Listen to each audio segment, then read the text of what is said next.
March 6, 1938. Supermarines Factory Airfield, Woolston, Southampton.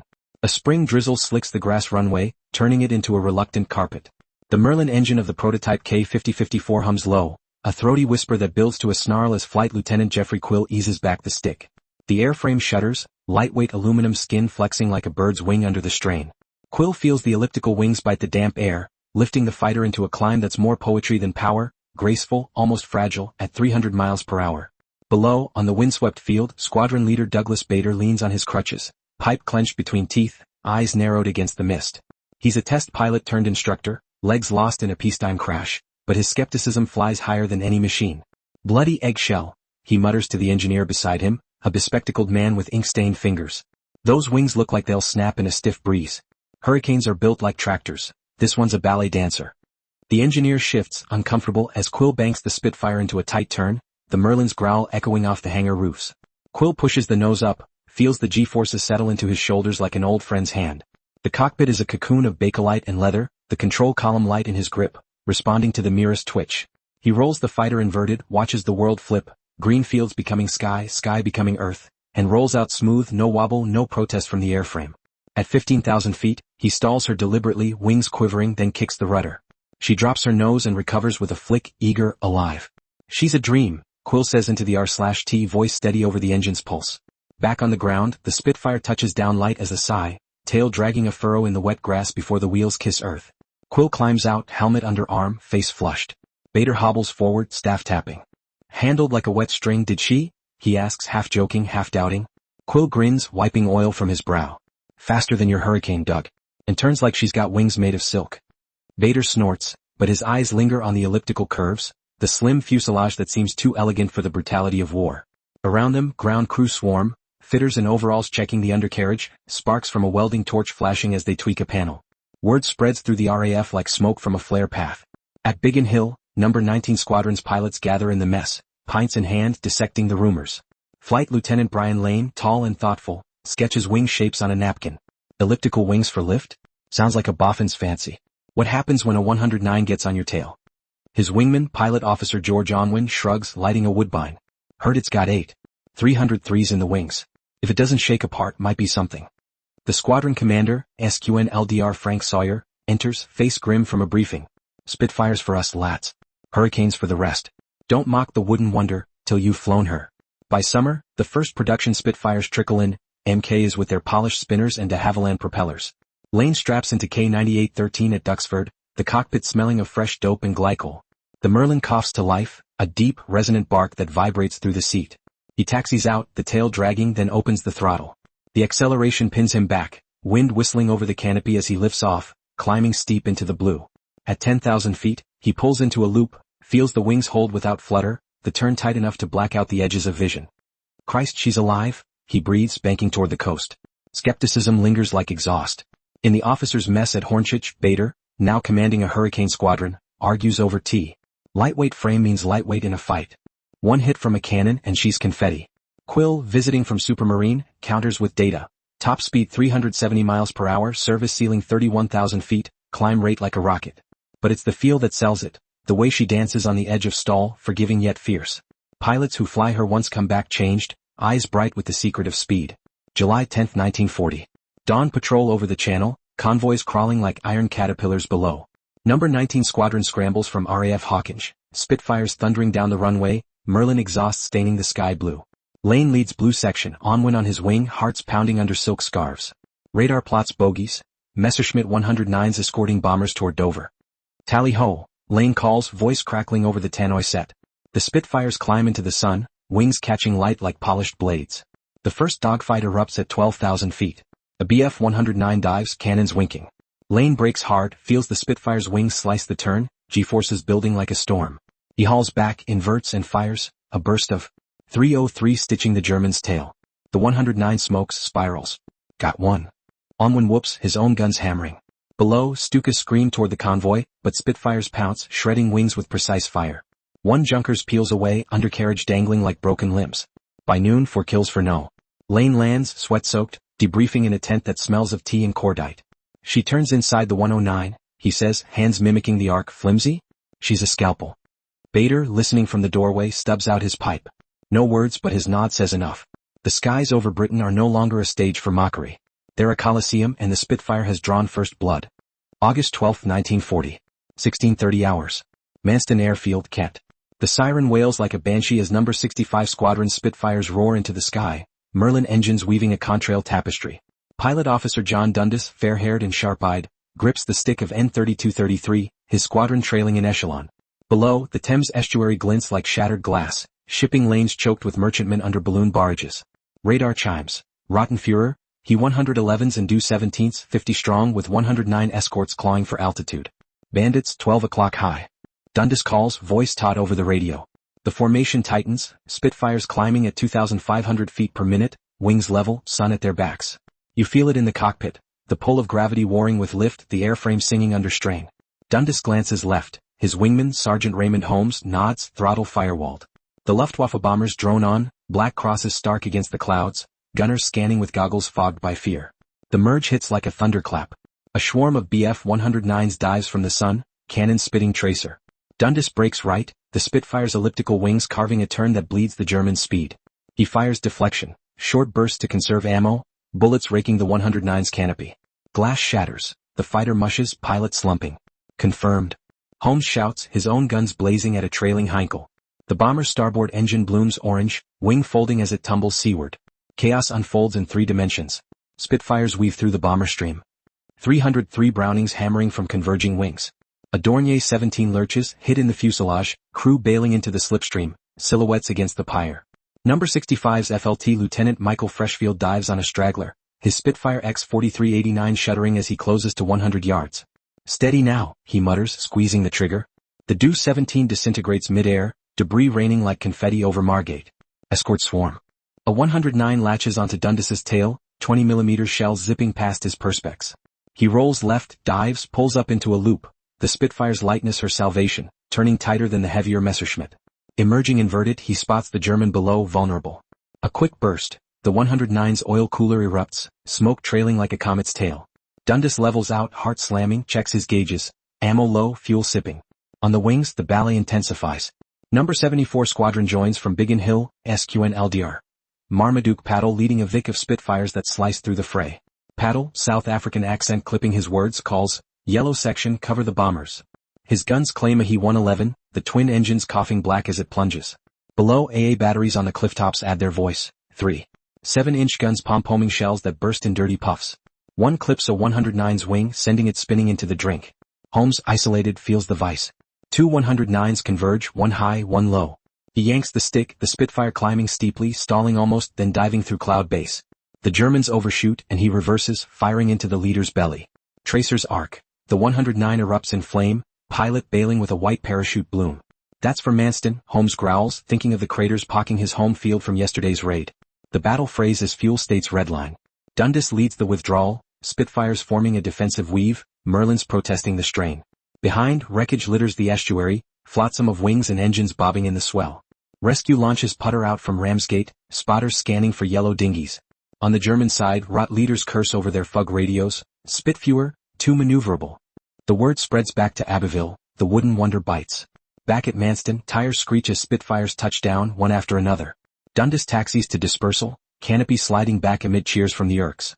He climbs down, legs rubbery, accepts a mug of tea from a WF. Debrief in the ops room, chalkboard tally climbs, 6 bombers for fighters for No. 65 alone. Those wings held, Freshfield says, clapping Dundas's shoulder. Flimsy my arse. Word reaches Fighter Command HQ at Bentley Priory. Air Chief Marshal Sir Hugh Dowding, pipe in hand, studies the plot. Losses mounting for the Luftwaffe, RAF attrition holding. The Spitfire's proving her mettle, he tells his staff, voice measured. But the mocks fade slower in the bars. Hurricane pilots still jibing about fairy wings. Until the next raid. Until the next kill. September 7, 1940. Afternoon haze over London. The siren splits the air again. No. 19 Squadron scrambles from Hornchurch. Lane at the helm, onwind tight on his starboard. Bogies massing over the channel. Adler Angriff, Eagle attack, Goring's hammer blow. The Spitfires climb into the murk, ready to dance once more. September 7, 1940. 16:45 hours. Approaching the Thames from the southeast, 15,000 feet. The sun hangs low, gilding the Spitfire's wings as No. 19 Squadron bursts through scattered cumulus. Below, the sprawl of London unfolds, docks, warehouses, the serpentine river like a silver vein. Pilot Officer George Onwin squints through his reflector sight, the R/T alive with controllers' voices, hundreds inbound bearing 180 Angels 20. Squadron Leader Brian Lane weaves the formation, his voice calm over the ether, steady lads. Blue Leader to control, tally-ho bandits in sight. The Luftwaffe armada materializes, waves of He-111s and Do-17s, bellies heavy with bombs, escorted by Bf-109s and 110s in loose swarm. The air thrums with their diesels, a mechanical hive descending on the capital. Lane dives first, throttling back to pick his target, a Do-17 limping on the flank, gunners firing wildly. The Spitfire closes like a stooping falcon. 303s chattering in a 2-second burst.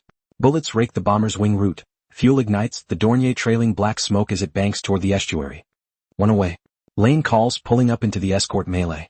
Onwin follows, targeting a Me-110 destroyer, twin tails prominent, crew exposed. He fires from astern, shells punching the cockpit. The 110 yaws, spirals, crashes into the Thames with a distant splash. The sky fractures into individual duels. Number 92 Squadron joins from Biggin Hill, FLT Lieutenant Johnny Johnson leading a finger 4 that pounces on the bomber stream. Johnson's Spitfire are 69-15 twists through flak bursts, predictable black flowers from the Heavy's own guns. He selects a He-111, closes to 200 yards and unleashes, tracers marching along the fuselage, starboard engine exploding in shards. The bomber dives, shedding height, crew bailing over the Kent marshes. Higher up, Bf-109's counterattack. Oberleutnant Hans-Joachim Marseille, ace of JG-53, rolls into a Spitfire on his 6. A Hurricane actually, but the fight blurs types. The pursuing Spitfire, flown by PLT off. Trevor Gray of number 64 Squadron, matches the turn, elliptical wings slicing tighter radii. Gray fires a deflection shot. Cannon rounds from the 109 zip past his tailplane. He breaks left, dives and comes up firing, the 109's canopy fractures, Marseille bailing into the weave cursing in the wind. You feel the rhythm in the cockpit, throttle punch, stick yank, rudder kick. G-suits not yet invented, pilots gray out, recover, press. Ammo counters tick down, 300 rounds per gun, precious. A 110 latches onto Onwin. He half rolls, dives through the formation, emerges below and reverses. His burst catches the ventral gunner. The destroyer limps, then dives for the clouds. Break off George, fuel. Lane warns his own tanks dipping. Over the docks, bombs rain, whistles building to crumps that shake the earth. Warehouses erupt in pyres, smoke pillars twisting skyward. Spitfires strafe the stragglers, conserving height for the escort chase. Number 74 Squadron's SQN Eldir. Marmaduke Paddle claims 2 109s and a climbing scissors, his guns overheating, barrels glowing. They're breaking, he radios, voice edged with triumph. The Luftwaffe wavers, fuel limits biting, turning for France. Dundas, now with number 65, tangles with a rotten of 109s over Croydon. One overshoots, he fires into its belly, seeing the pilot slump. The second climbs. Dundas follows, Merlin supercharged, gaining inches. At 20,000 feet he closes, bursts stitching the tail, the 109 stalls, spins out. Splash 2. Below, fires rage, but the raid fractures, bombers scattering under fighter pressure. As the sun dips, Spitfires peel off, weaving homeward. Losses mount, 5 RAF for 20 Luftwaffe, but the tide whispers change. At Hawkinge, Lane lands amid rubble, Erks waving torches. Debrief, claims tallied, 15 confirmed. The frame held, Onwin says, peeling off gloves scarred by cordite. Mock all you want, she shreds them. September 15, 1940. Battle of Britain Day. Sirens again. Number 17 Squadron scrambles from Debden, PLT off. Alan Deere in the lead. Radar screams, 200 plus the big push. Deere climbs into the fray, Spitfire dancing through the horde. September 15, 1940. 11:45 hours. Over central London, 18,000 feet. The air boils with contrails, a lattice of white scars from the morning skirmish. Now the afternoon wave. JG-51's 109s escorting a brigade of bombers, aiming for the Heart, Westminster, factories, the RAF's nerve. Pilot Officer Alan Deere of number 54 Squadron banks his Spitfire N3289 hard, the Merlin protesting with a high whine, as he spots the lead swarm diving on a Hurricane below. Tally-ho, break left. Deere's New Zealand accent cuts the static. His section dives, wings level, closing at 400 miles per hour. The 109 leader, Hauptmann Werner Molders, sees the Spitfires too late, rolls right, but Deere anticipates, firing a ranging burst. Tracers whip past, he adjusts. 303s hammering the Germans' wing route. The 109 jinks, smoke wisping but holds formation. Deere presses, feeling the airframe's grace hold the turn, elliptical wings generating lift where straights would stall. Around him the deadly ballet spins. Number 92 Squadron's Johnny Johnson loops over Kennington, inverting to shake a tail chaser. His Spitfire emerges clean, guns claiming a Do-17's tail, the bomber cartwheels, shedding crew like confetti. Below, bombs thud into the oval cricket ground, craters pocking the pitch, but the Spitfires contest every yard of sky. FLT Lieutenant Archie McInnes of No. 601 Squadron weaves through the bomber box, his burst downing in He-111 that plummets into the Thames, sending up a geyser. Mulders counters his 109 climbing steeply, cannons winking. Deer brakes, pulls into a tight spiral, the Spitfire's lightness her edge bleeding less speed in the turn. He reverses, spots the Hauptmann low, fires upward. Shells rake the belly, Mulders fighter belches glycol limping for the coast. One damaged. Deer calls, adrenaline surging, checks his mirror, clear. The Luftwaffe presses but cracks show. Escorts peel away, fuel critical after the long haul from Pas de Calais. Bombers, unshielded, become sitting ducks. SQN-LDR. Billy Fisk of No. 601, American volunteer, eyes fierce, closes on a straggling Ju-88, guns blazing from 150 yards. The bomber's port wing folds, it dives, exploding on the railway yards at Victoria. Fisk whoops, but a 110's burst clips his tail. He fights her home, landing wheels up at Tangmere, the first American ace of the battle. Over the West End, No. 74's Marmaduke paddle leads a bounce on JG-20SIX's top cover. His Spitfire twists through a furball, downing a 109 with a deflection shot that severs the tail. They're folding. Paddle radios as the swarm disintegrates. Onwin, reinforcing from Hornchurch, tangles with a 110 twin engines roaring. He dives under, loops and fires into the radiators. The destroyer trails steam, crashing near Dungeness. Flak joins the fray, London's guns barking from Hyde Park, shells bursting in angry red. A 109 clips a barrage balloon, ignites, drapes flaming across Lambeth. Spitfires exploit the chaos, picking off cripples. Deer claims his second, a He-111 shedding height over Croydon, crew visible waving surrender before impact. By 1300 hours the raid breaks. Bombers jettison loads over open fields, turning for home under pursuing fighters. Losses, 40 Luftwaffe, 26 RAF. At Biggin Hill Johnson lands amid cheers, tally sheet in hand, 3 kills. The wonder's no joke, he tells the CO wiping sweat. Skeptics in the mess fall silent, hurricane pilots by rounds. October 5, 1940. Twilight over the channel. Last light raid, due 17's probing Manston. No. 65's Dundas scrambles, Spitfire climbing into the gloaming. He intercepts a lone bomber, guns flashing. It dives, smoking into the sea. Ground crews tally, over 500 Luftwaffe claims since July, Spitfires at the tip of the spear. Doubting at HQ reviews the maps, lines redrawn, invasion off. The wooden wonder, once mocked, has shredded the eagle's wings. Pilots gather in the dispersal hut, sharing smokes, stories. Lane raises a glass, to the Spitfire, and the lads who flew her. Laughter tired but true. The skies, bloodied, belong to Britain. October 20, 1940. Dusk patrol Hawkinge sector. The year's fury ebbs but the air holds its breath. No. 19 Squadron Spitfires prowl at 10,000 feet, Merlins idling like wary cats. Flight Lieutenant Brian Lane scans the horizon, the channel a leaden shimmer below, dotted with wrecks from summer's harvest. His wingman, the new boy, Pilot Officer Dennis Gilliam, stays tight, voice tentative on the R/T. Bandits, Angels 12, bearing 220. Lane acknowledges, eases into a gentle bank. The intruders, a reconnaissance due 215 Lone Wolf from Cherbourg, probing for weakness. No escorts, Luftwaffe fuel stretched thin, pilots weary from the grinder. Lane closes, the Spitfire's nose dipping smoothly, sight picture steady. Fox 2, he calls, firing a careful burst. Tracer's arc, the Dornier's starboard engine coughs black, wing dipping as it turns for home. Gilliam shadows, guns silent, learning the grace, the patience. The dew limps seaward, trailing smoke that feathers into the wind. Lane breaks off, not pressing, ammo for the real threats. Below, coastal batteries track with searchlights, but the night claims the raider. Good eyes, Dennis, Lane says, forming up. The squadron RTBs, landing under flare path lights that wink like hesitant stars. In the debrief tent, maps crinkle under fingers. Claims logged, 1 probable. Total for the battle climbs past 500 Luftwaffe kills. Spitfires accounting for a third, their delicacy turned deadly. Onwin, nursing a bandaged arm from a flak nick, sketches dogfight paths on the board. Elliptical wings let us outturn the bastards every time, he says. Laughter ripples. The mockery of 38 feels like another war.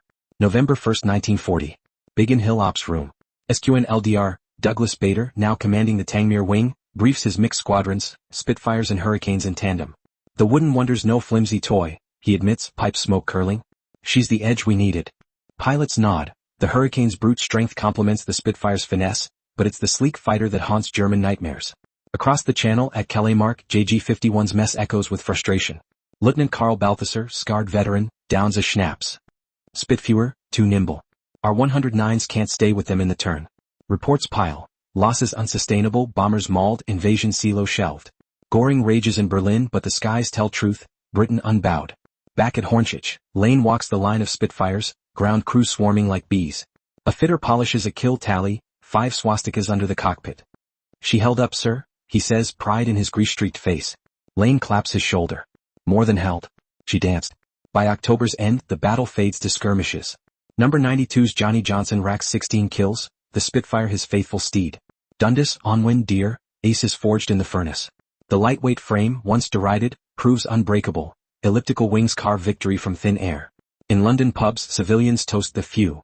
Pilots, scarred and sleepless, share quiet nods. The deadly ballet ends, but the rhythm lingers. In Merlin's song and contrail ghosts, in the knowledge that grace can conquer force.